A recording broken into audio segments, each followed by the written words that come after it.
So, things don't always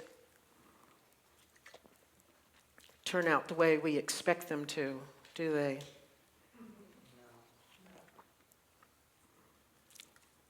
I'm always looking up words, and the word expect means to see, to watch, to wait for, to look forward to. And I think we get into trouble. I always get in trouble when I have so much more attached to the expectation, to the looking to the looking for, with energy or an outcome that I think is best, or something that I just have solidified in my head. And that's all I focus on. That's all I focus on. When Quentin and I moved here to Texas in 2006, we came so that our daughter could move in with us. And she did live with us for a time, and she was struggling, and she ended up running away not long after she moved in with us. And so our journey here became something else other than helping to shepherd her through getting her life going forward in a way that was good for her. And so suddenly we were wondering, okay, what was all this for? Because we moved 1,500 miles to make this happen. And other than the grief that we experienced after she ran away and we didn't know where she was, there was this picking up of our expectations and picking up of all the things that we thought should be happening at that time and letting go of them, letting that flood, Noah's flood, that Pete talked about, to just take its course and to stay open to whatever else was supposed to happen. I think now that perhaps, our dear daughter was just the impetus to get us here. And then all other kinds of things unfolded, and they did. A lot of things unfolded in our lives that we didn't expect.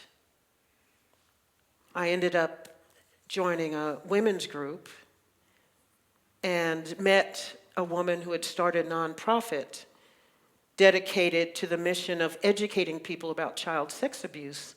And I got involved with that organization and ended up participating in a video and talking about my own experience with child sex abuse, and then having a really deep healing during that experience of giving my testimony during that taping. Didn't expect any of that to happen. And yet I stayed open because I didn't know. And by that time, our whole getting here was a staying open to see what would happen. We just decided we were going to move here because we had someone we loved who needed us. And we said yes to that. And we were committed to that, but we didn't know what else was in store for us. Staying open is important. Letting go of our expectations is important. Because as long as we stick with the expectations as something else is happening, we're in resistance. And we suffer. And we suffer. Because we're having an emotional or spiritual tantrum about what we want, what we want, what we want. And yet life is saying, but here this is, here this is, here this is. Switch your focus. Over here, I have something else for you. I have something else for you. But it takes being flexible, which we all are not always, all the time. Some of us like our control. Most of us like our control. Most humans do. Because we like what's predictable. And life is not predictable. And what I've learned is that when you surrender your life to Spirit, when you surrender your life to the all good, you really don't know what's going to happen. You really don't know what's going to happen. We can plan and we can say yes, and things start to unfold, but we really never know what they're going to look like. We never really know. Actually, we never really know anyway, even when we're trying to control situations. It's just that we fight more and we resist more when we're trying to keep control of things. When we've got our fist around something.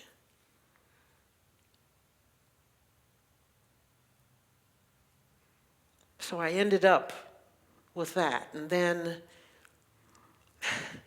I ended up in meditation. I've talked about this before, being inspired to write a book, which I didn't want to write because I had other plans and I had other expectations for how my life was going to go. I had a business at the time. And I couldn't see how both were going to happen, so I decided that what I was inspired to do wasn't going to happen because I was going to stick on this road that I had expectations about and I had plans about. And life was really uncomfortable for a long time because I was fighting what I was called to do and be and trying to stick in what I had planned to do. And it took me a couple of years to let go of those plans and those expectations and to just be open to whatever else was there. And as I kept saying yes to this book process and being in that and not resisting it anymore, I started to heal some more. I started to heal more of my stuff, heal more of my baggage and get rid of it. Start cutting it off from this big, huge container of baggage, family baggage, dysfunction, all the stuff that we gather through life as we're living.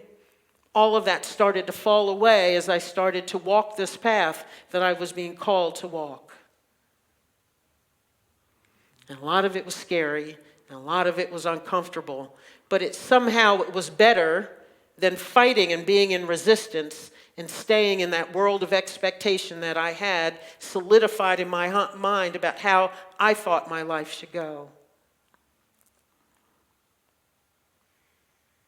What we don't realize sometimes, and what I really learned, is that the I that had the expectation, the I that had the plan solidified somewhere in my head in concrete, was also the same I who was being called forward and who was kind of sort of saying yes some days and boldly saying yes other days and walking forward.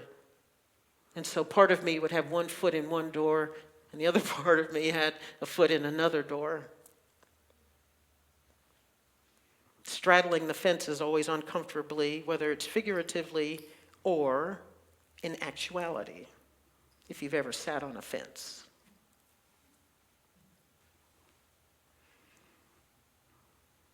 This past week, I went to Maryland for a peace gathering that I knew that I needed to be a part of, but I really didn't know what to expect. I knew the person who had organized it.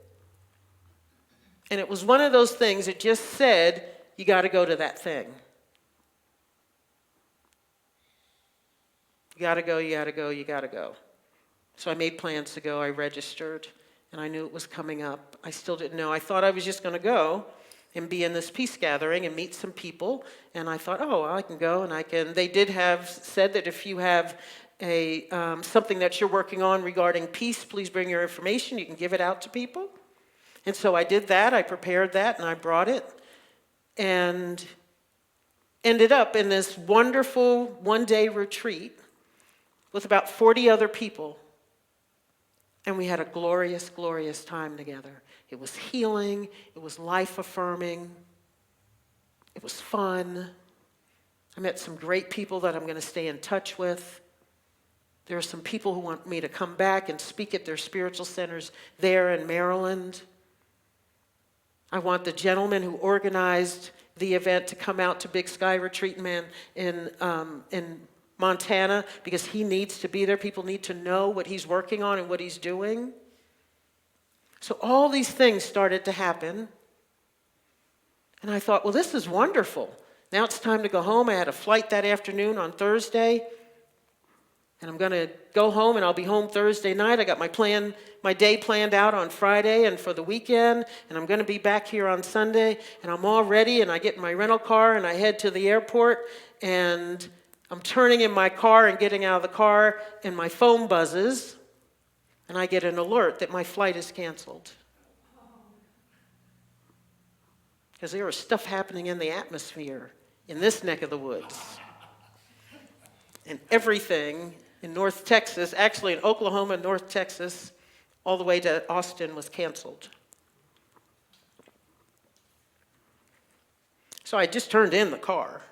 So I no longer have a car. And I don't know when I'm going to be able to go home. So, stay open, because if you fight, if you resist, we only suffer. We only suffer.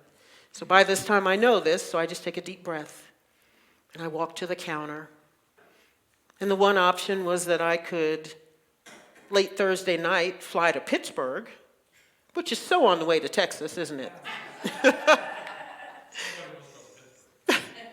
I could fly to Pittsburgh and be there by 1 a.m. and then catch a flight at 5 a.m. to come to Dallas from Pittsburgh. And I said, no, I'm not really trying to do that. Do you have anything else? Do you have any non-stops, even if it's tomorrow, even if it's Friday? So she looked around. She said, well, we got flights. I don't know if I have any seats. And I said, well, I'm here. You're the one who has all the information. I'm just here, whatever. Just let me know what you have. And so she did have a flight. That was Friday afternoon at 5 o'clock. However, it's leaving from a different airport. That's about 50, 60 miles away from the airport I flew into. What are you going to do? Stay open. It's all good. It's all good.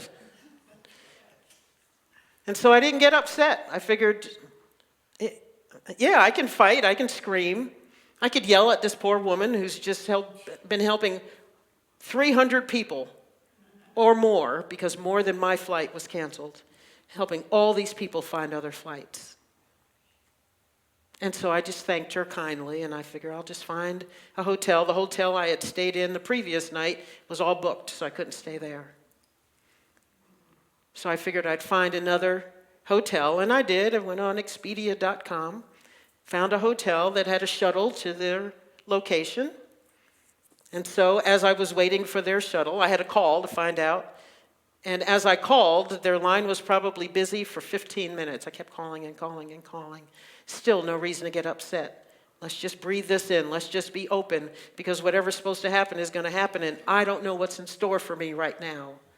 But I'm going to assume that it's good. I'm going to assume that it's good. So I finally booked a hotel, and I took the shuttle to the hotel. And it wasn't as good as the one I stayed in the night before, but I'm only staying I probably was only going to be in there 18 hours. Actually less than that, because I had to check out early, which is fine because I didn't want to have to think about this 60-mile drive to this other airport and have a time crunch to get there. So I'm okay with, I got to get out of the room by 11 a.m. And so I started, as I got there that night, I had to figure out, how am I going to get from this airport to that airport? So I try Uber first. And yeah, you can, but it'll cost you $120. And I thought, if I had to, I could, but I'd rather not. So what else is there? And then they have shuttles that will do that. However, that was probably about $100. So I was like, well, it's a little better. We're moving down. And so there's trains going from one airport to the other one. However, the schedules were not coming up. So I couldn't figure out what it was. So I figured, okay, what if I rent a car now? Rent another car. So I quickly get back on the app.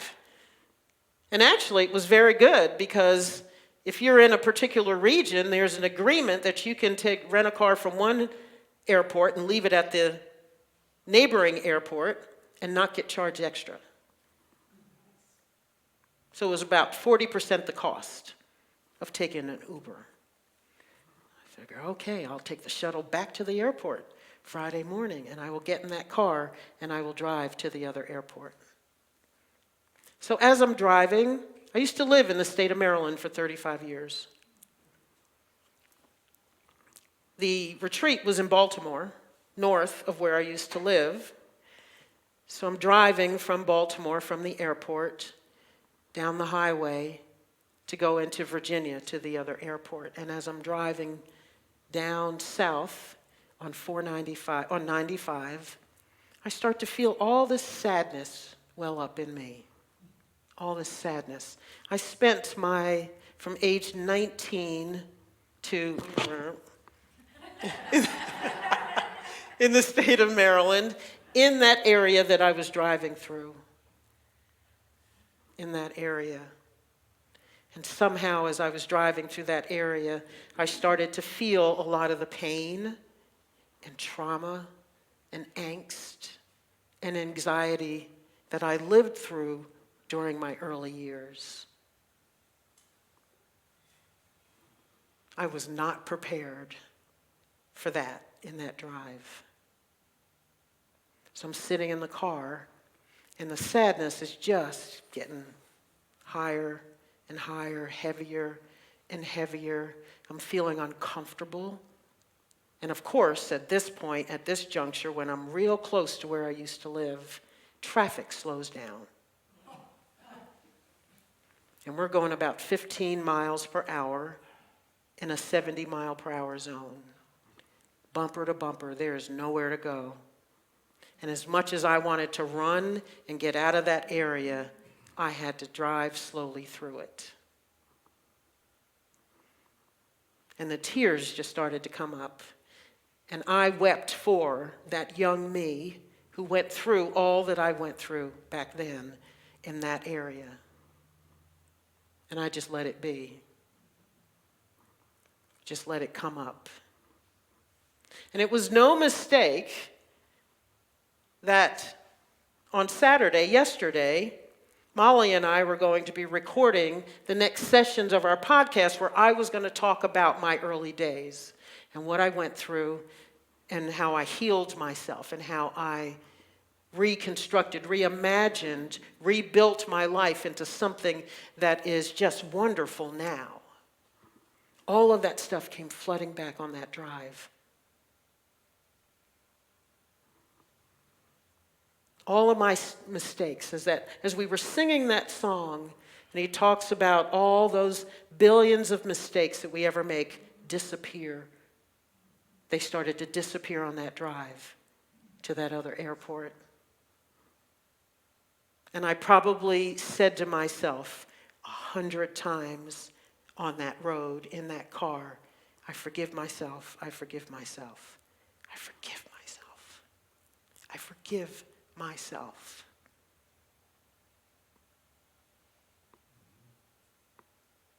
At some point, we have to give ourselves grace for what we were, all the things we went through, all the decisions we made that we would not make now. All the pain that we went through, all the things we experienced, all the things we wish hadn't happened that did, all the ditches we drove into that we wish we had not driven in, all the hurt and the pain that we were subjected to that perhaps we allowed in our lives on some level because we're at a different state of consciousness then. All of us have things we need to forgive in our lives, whether it's someone else or ourselves. I've worked on forgiving everybody else. I am challenged with forgiving me for making bad decisions, for allowing myself to accept less, for allowing myself to be compromised in relationships, And so I kept saying, I forgive myself, I forgive myself, I forgive myself. And recognizing and embracing the knowledge that I was a different woman then than I am now. In fact, I was very much hurt little girl looking for love. And we all have a little boy, a little girl in our hearts who is hurting and needs to be forgiven, who needs to be loved, who needs to be given grace, who needs to be held, who needs to be recognized, who needs to be heard. I had expected to be home Thursday night, and if I had been home Thursday night, I would not have had that healing drive from Baltimore Washington International Airport to Dulles International.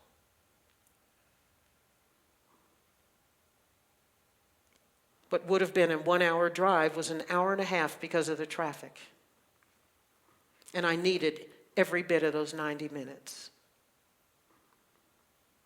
And everything that I didn't expect to happen needed to happen because I still need to heal on a different level from all that I went through.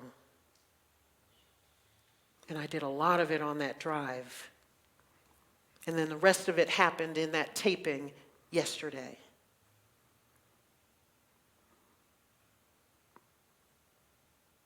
And I knew yesterday was coming. I knew we were going to do that taping, and I knew what I was going to talk about. I did not know that I was going to talk about it like I did, or share exactly how I shared, and feel all the emotion that I felt.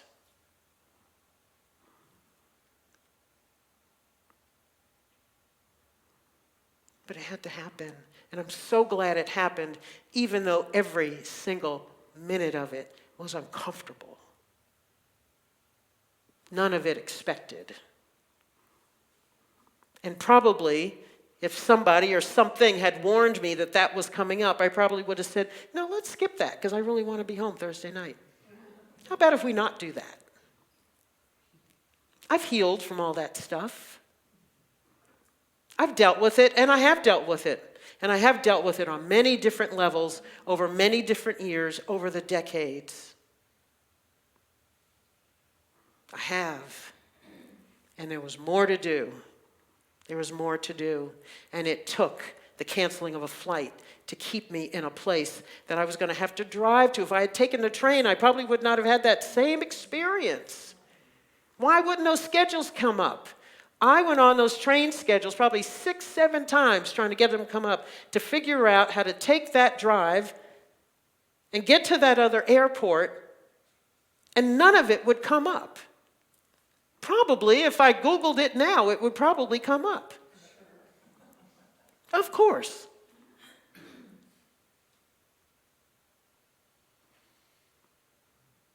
All of it unexpected. We need to stay open.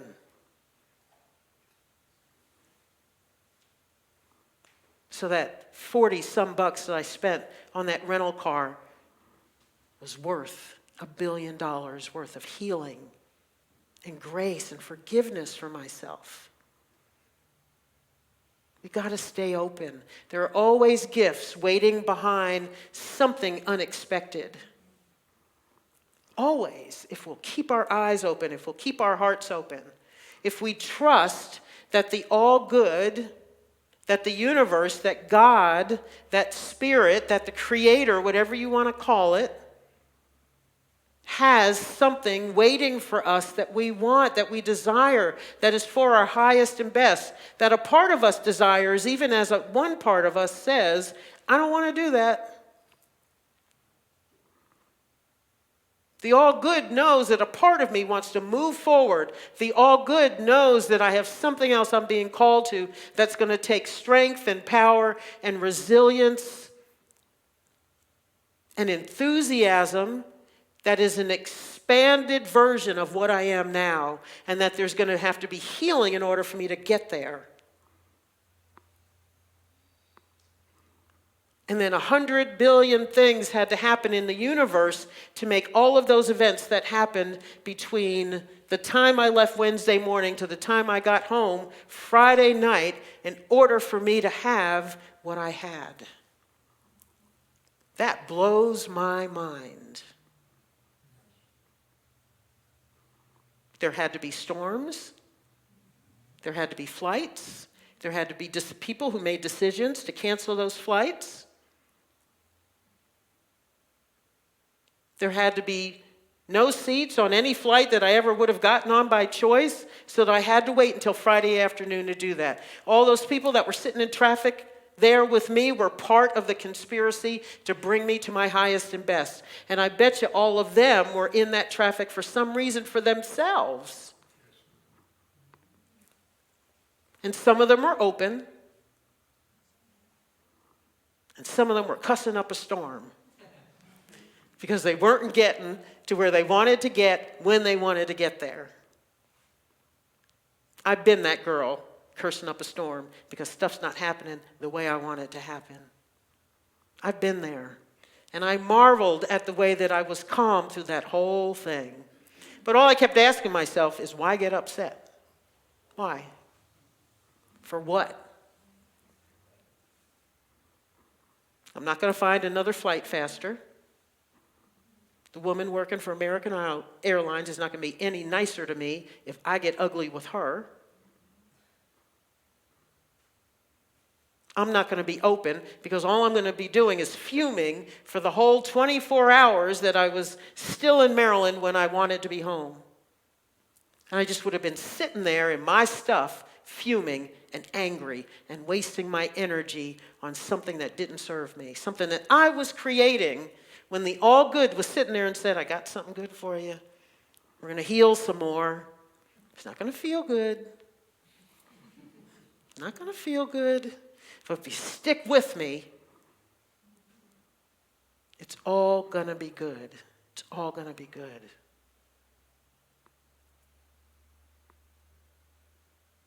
Expectations. How many times are we walking around with our fists clenched and our minds closed because it just needs to happen the way we need to make it happen?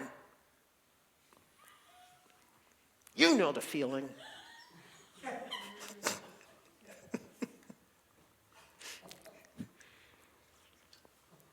And we all sound like that sometimes, don't we? We're just, what the heck's wrong? Putting up a little screen door. Yeah, the simplest things. The simplest things.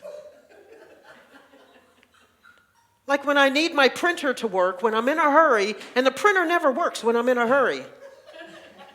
We're always out of paper or ink, or there's a cartridge empty, something.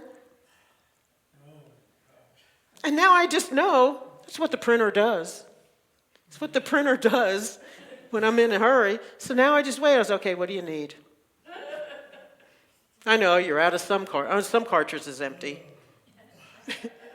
Let's do it. Let's just do the dance, okay?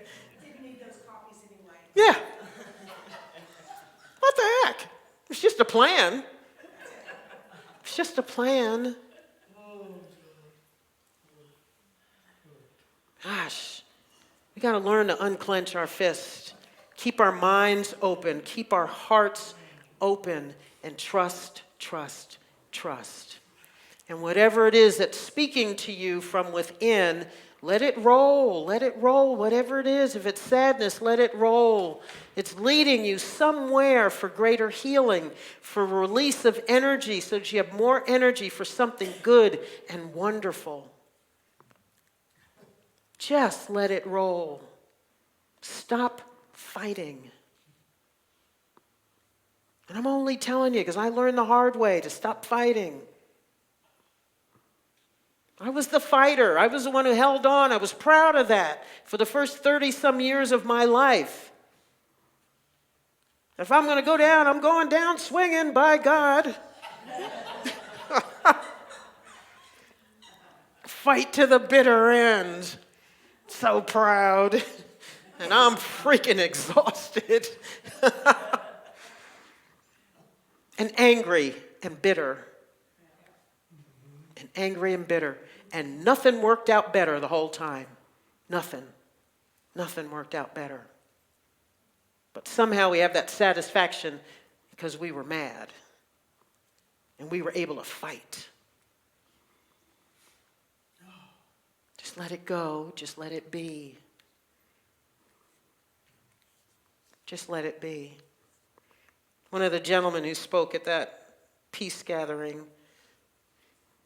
is a musician, and he said, after his mother had passed, that he was struggling with something, and she appeared to him in a dream, and she was speaking to him those words of the song, Let It Be.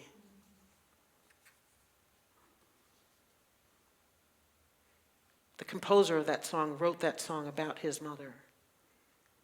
And here was Carter hearing those lyrics in his dream, his mother telling him to let something be.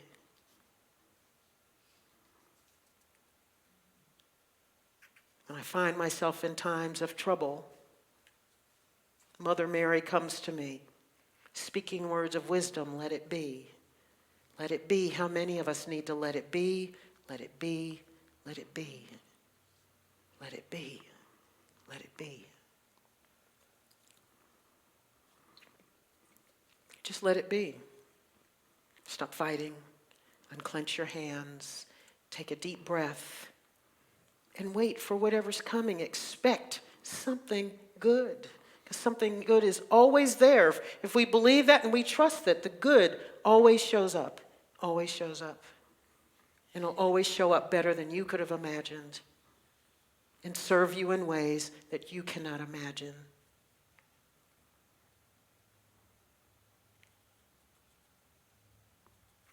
And gives you moments where you have goosebumps all over you because you realize that the universe just served you in a way that speaks to your highest and best. And all you had to do was stay open. All you had to do was let it be. All you had to do was let it be. What could be simpler? What could be easier? What could be more beautiful? Let's take this into meditation.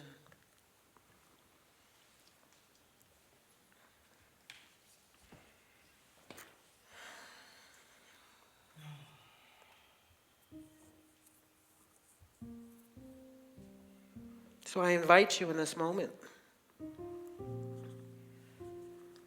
Because we're human, we all got something we need to let it be.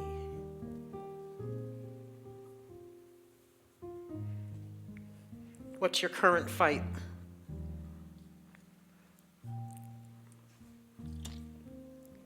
What are you resisting?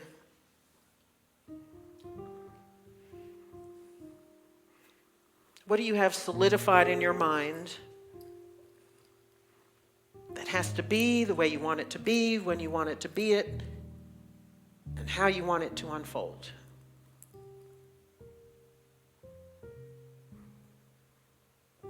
What conflict do you have right now in your lives? Whether it's a contest of your own will, or you're resisting something that is because you want it to be different.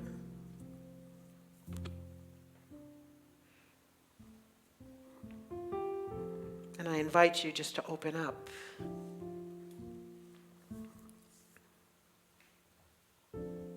And let those words of wisdom, let it be, sink into your heart and your mind. Let it be, let it be, let it be.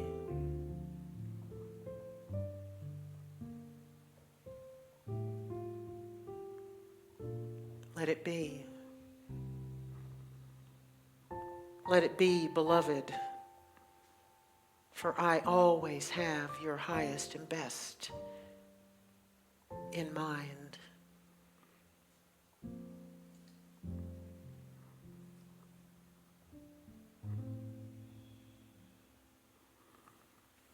And as you say yes to your highest and best, the universe can move 100 billion things to bring your highest and best straight to you.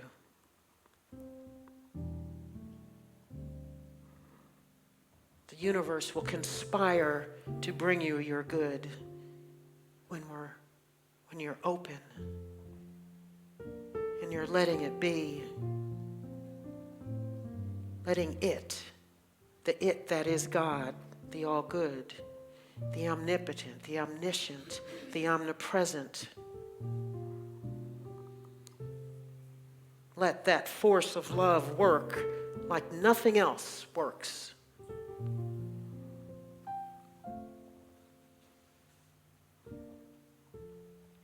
Every time you feel your hands clench,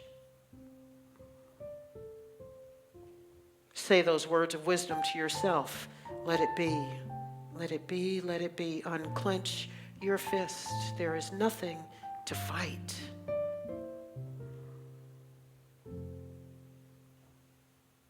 There is only good. Only good. There's only good, beloved. Open your arms wide.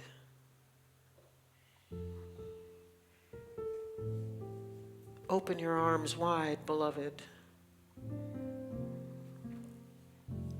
And let me overflow into your life, into your heart, into your mind, your spirit, your body, your highest and best.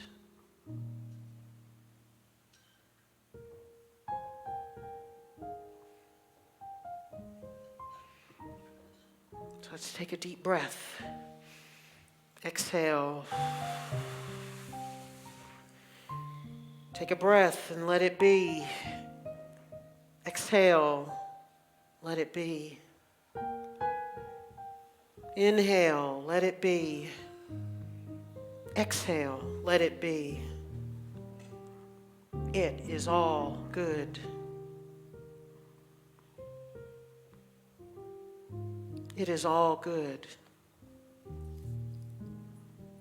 And so we say yes and thank you to the all good, which is God.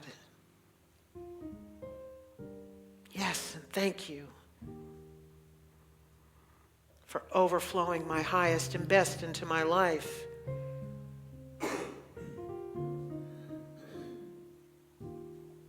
See that younger version of you who is still hurt in ways,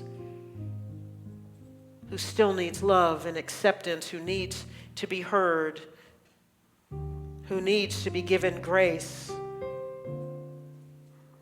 who needs to be assured that all is well, that all is good. See that little one with your mind's eye, with your heart, and love them. Let him or her know that there is nothing to fear and that all is well. And that the same force that created the heavens and the earth is giving us the life abundant.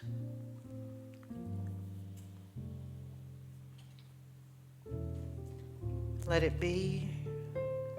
Let it be.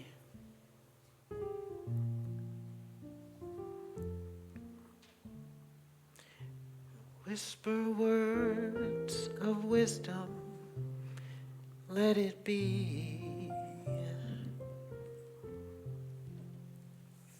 And so it is, and so it shall be. Amen.